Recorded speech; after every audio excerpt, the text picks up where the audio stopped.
To make your tiles, you want to go ahead and roll out a slab of clay using your 2 rulers. You're going to use a template. I just want you to trace around the template. Please do not cut using the template. And then put your ruler on top to cut along the edges of your clay. Please cut out both of your tiles at the same time. That way when we flip them over, we can flip them over at the same time.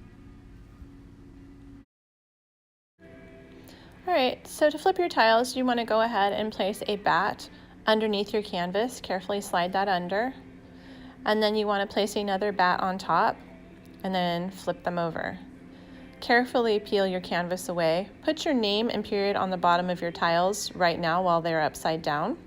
Afterwards, put a piece of plastic on top and then flip them again. And then you should have your smooth side facing up. You may use the rulers to square up your tiles, and if you rock them inward, you can also make sure that your tiles do not have any sharp edges. Your tiles will be graded on making sure that they are flat. First and last name and period are on the bottom. They are square. They are even thickness. You have no sharp edges, and you have a smooth top surface.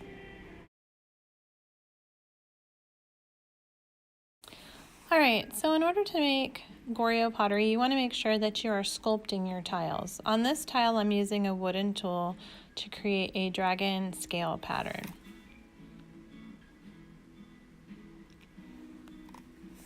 The next thing you want to do is make sure that you cover your Goryo pottery with a Celadon color. I'm using the Celadon slip here. Make sure that you add at least 2 coats, and you want to make sure that you blow dry the coats of slip in between.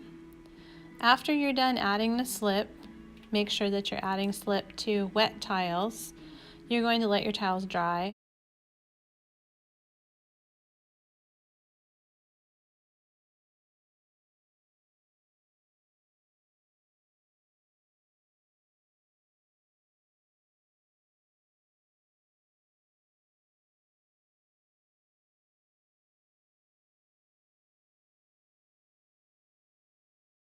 For your terracotta warriors, you're going to make sure that you also sculpt your tiles. If you're doing a face, make sure to practice faces. You can look up videos on YouTube on techniques on how to sculpt facial features. You also want to make sure that you're practicing making armor. You can do this by adding clay or by finding different tools. Test out your tools and your patterns on a scrap piece of clay first. That way you make sure that you have a pattern that you like before you apply it to your tile. Again, make sure that your tiles do not dry out. You're then going to add color to your terracotta warriors. We're going to be using the red iron oxide slip for our color for our face. Terracotta is traditionally an orange color like you would see here. You may have to use a combination of a large and small brush in order to make sure that you are able to get the colored slip in all the areas. Also make sure on this one you're going to want to put 2 coats minimum, drying in between coats. If you do not, you're going to see the brush marks on your finished product. On the armor, you may either use a glaze or a slip. If you are using slip, your tiles must still be wet. If you are choosing to use glaze on your tiles, you must dry your tiles first. If you do not put glaze on dry tiles, the clay will shrink and your glaze will chip off and fall off. Again, you can use a large brush or small brush. Make sure that you're filling in all the details. You're going to go ahead and add 2 to 3 coats, making sure it's not see-through, and making sure that you're blow drying in between your coats of slip. Again, these should be covered with slip, but if you do want a metallic looking armor, you can use glaze. For JOMON tiles, these are going to be sculpted as well. And you are going to make sure that you sculpt your tiles first before you add any color. Remember that JOMON pottery usually has a rope-like background. You can do this by using a tool. You can see from the needle tool that I'm using, if you hold your needle tool flat, it will not cut your clay and create a bunch of rough areas. We also do have a paddle that has rope wrapped around it, and you may use that on your pottery piece to create a rope textured background. Then you're going to want to make your shapes. Make sure that you slip and score your shapes onto your tiles so that they will not fall off. And then you also want to make sure that you blend the edges as well.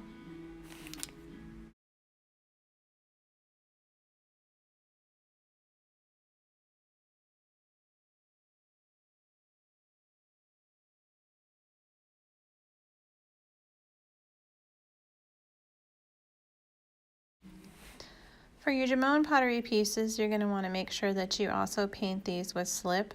Make sure to use the natural colors of slip that you would find on JOMON pottery. You can use your red iron oxide, your black iron oxide, rutile. You could also experiment with overlapping some of these different slips or also doing a wash. You are not going to put glaze over your JOMON pottery. The JOMON pottery was not shiny, not glazed. It was always found in its natural form. So again, make sure that you experiment with the different colors. That way you have a color on your pottery when you're done that you like. Also make sure that you put a minimum of 2 to 3 coats, blow drying in between, otherwise you're going to see a lot of brush strokes on your pottery and you won't have a nice solid color.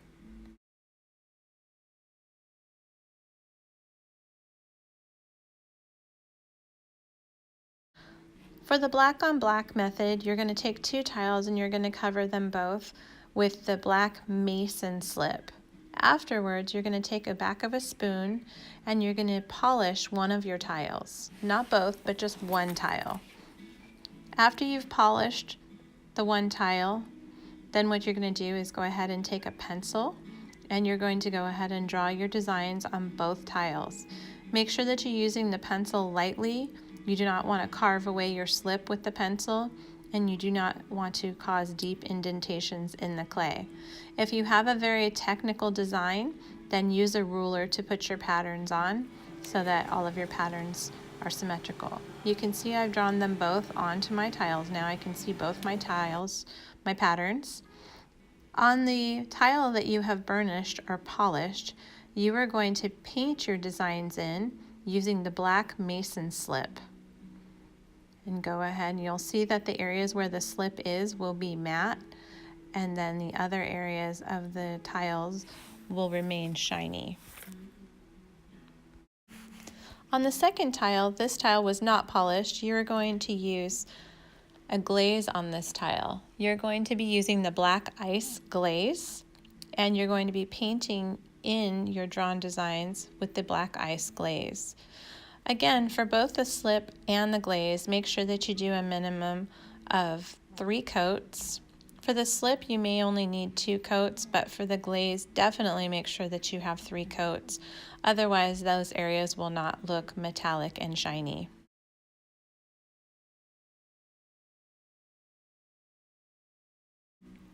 So for your American Indian cultures, also your Greek culture and Egyptian, you're going to be applying slips to one of your tiles. So one tile you want to completely cover with slip. You can either cover that tile with a single color of slip, or you may use multiple colors that you are thinking about using on your pottery project. Kind of depends on the colors that you would like to use on your project as to how many colors you'll put on this test tile. Be sure to put 2 or more coats, blow drying in between coats. And you're just going to make sure that you can't see the color of the clay through the slip.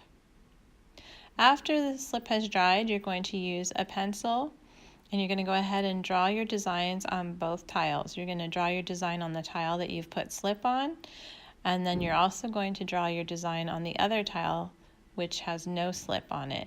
If you have a technical or geometric pattern, be sure to use a ruler so that your patterns are evenly measured out and drawn straight.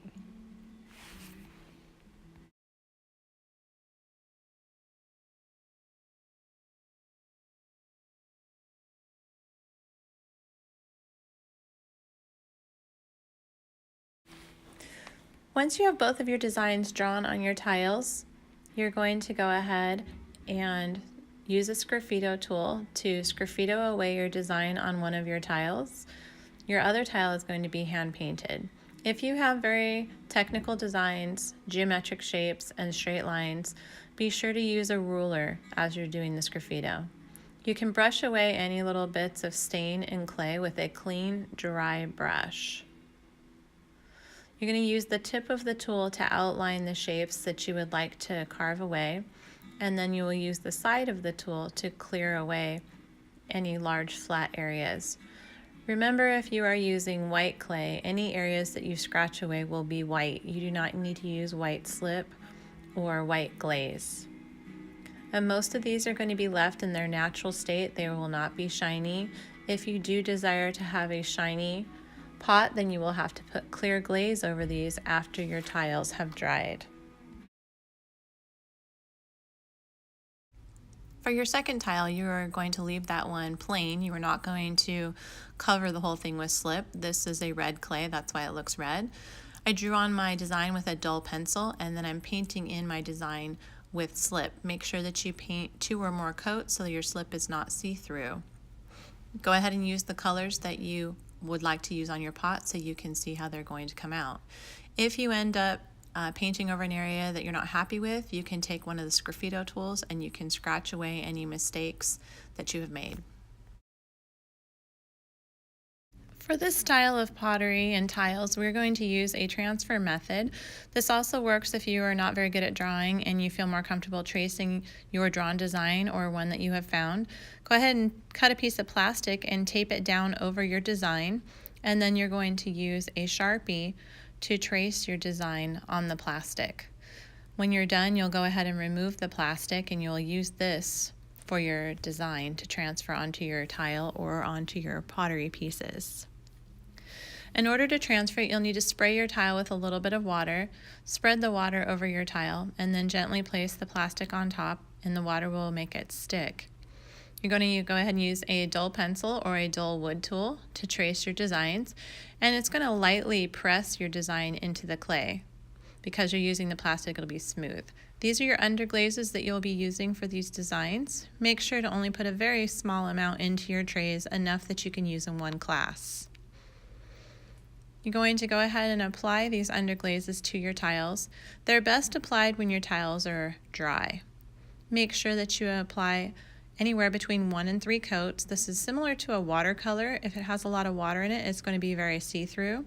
If you add 2 or 3 coats, it's not going to be as see-through on your tiles. And like I said, it paints a little bit better onto the dry clay. So make sure that you dry your clay with a blow dryer, or you can leave it in the wet room outside of the bag and make sure that it dries. If you have extra underglaze, make sure that you store them in a Ziploc bag so that you can use it. Now, after you're done glazing and your glaze is dry and your tiles are dry, you may use the sgraffito tools to clean up your patterns. If you're not very good at painting or you went out of the lines a little bit, you can use a sgraffito tool to go ahead and clean up your design.